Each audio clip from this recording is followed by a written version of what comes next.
Here with me now exclusively is the U.S. Secretary of State, Antony Blinken. Thank you so much for joining us, Mr. Secretary. Appreciate it. So Thanks, we're here at the G7. France and the UK, who are here, as well as other world leaders from Belgium to Mexico to Chile, have all expressed concern about what the U.S. Supreme Court did on Friday, reversing Roe versus Wade. They say it sends the wrong signal globally. What signal does it send? Well, Jack, I'm not in the habit of commenting on Supreme Court decisions, getting into U.S. politics. This is one occasion where I did, because there are so many questions being asked around the world, questions being asked by our workforce. So I put out a statement making clear that we're going to continue to do the work that we're doing around the world to advance access to reproductive health services for women and girls around the world, and at the same time make it clear to our own employees that, consistent with the law, we will do everything we can to make sure that they have access as well, no matter where they live. Including if, as many businesses are saying they're going to do,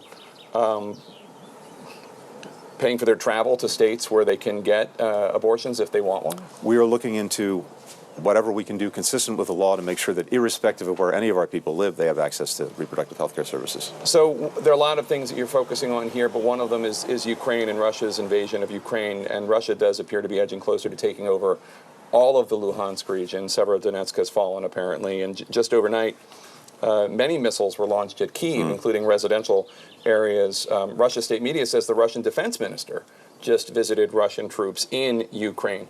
Is Russia winning? Jake, let's not confuse the tactical with strategic. When it comes to Putin's strategic objectives, he's already failed. His strategic objective was to end Ukraine's sovereignty and independence, to erase it from the map, to subsume it in Russia. That has failed. And a sovereign, independent Ukraine is going to be around a lot longer than Vladimir Putin's on the scene. Meanwhile, there is a tactical, ferocious battle going on in eastern Ukraine with the Russian aggression, with Ukrainian forces pushing back.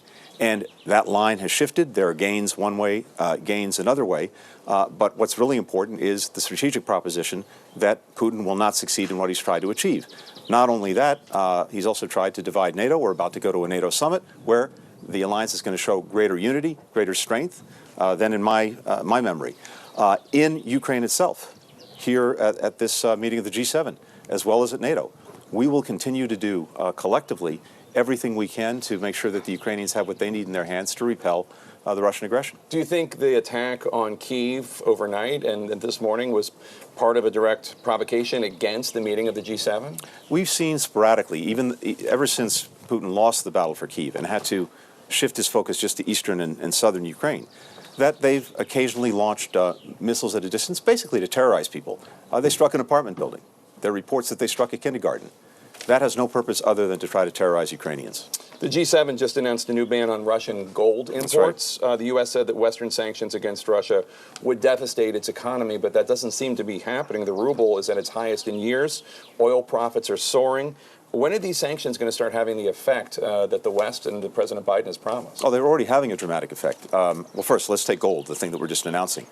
That is the second most lucrative export that Russia has after energy. It's about $19 billion a year. And most of that is within the G7 countries. So cutting that off, denying access to about $19 billion of revenues a year, that's significant. But beyond that, Jake, everything that we've done from the start in imposing these unprecedented sanctions and the export controls is having a profound impact on Russia. Even as it gets oil revenues with higher prices, it's unable to spend them because of the export controls. It can't acquire what it needs to modernize its defense sector, to modernize its technology, to modernize its energy exploration, which means that over time, each of these areas is going to go in decline. Already, we're seeing predictions that the Russian economy will shrink by 8 to 15% next year. The ruble's being propped up artificially at great expense. 1,000 companies, major international companies, have left Russia. They had products that were still on the shelf when they left, but those supplies have now dwindled. Russians were no longer being able to buy what they're used to buying. The standard of living for Russians is dropping. All of this is having an effect immediately, but it's also having a cumulative effect. We've seen a brain drain from Russia. 200,000 Russians, among the most educated, working in some of the most important industries, have left. Many foreigners working in those same industries have left. all of this over time accumulates. So there was a House resolution, bipartisan, in favor, expressing the desire that Brittany Griner be freed, the WNBA star who's now been detained in Russia for 129 days. American former Marine Paul Whelan's been there for almost 4 years.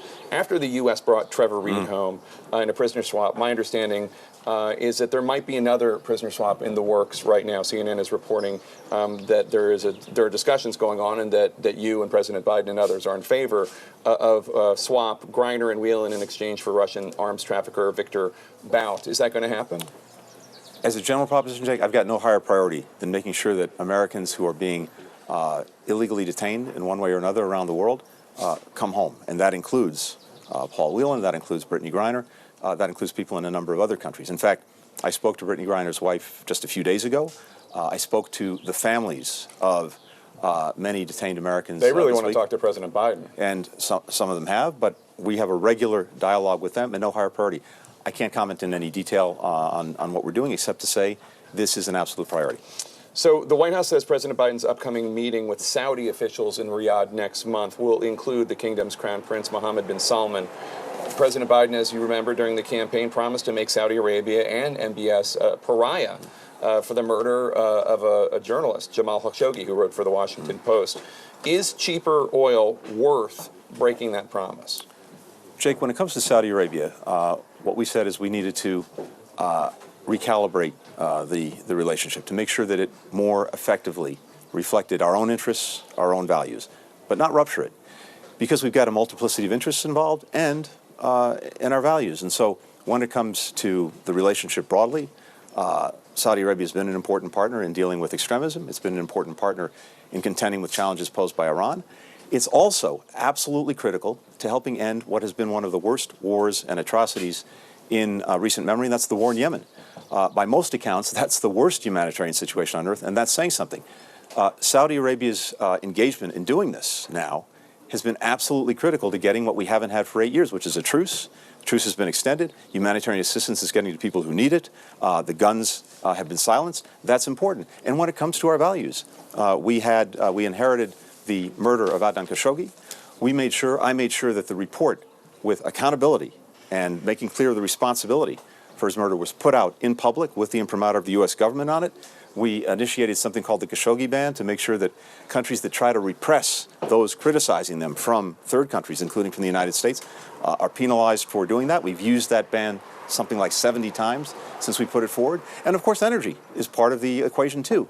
So for us, it's about making sure that we put all of this together, that we are working to advance all of these interests consistent with our values. If we are able to end the war in Yemen, that will be a dramatic step forward for human rights, for freedom, for democracy as well. Secretary of State Antony Blinken, thanks so much for your time. Thanks, Jake. Good to be with you.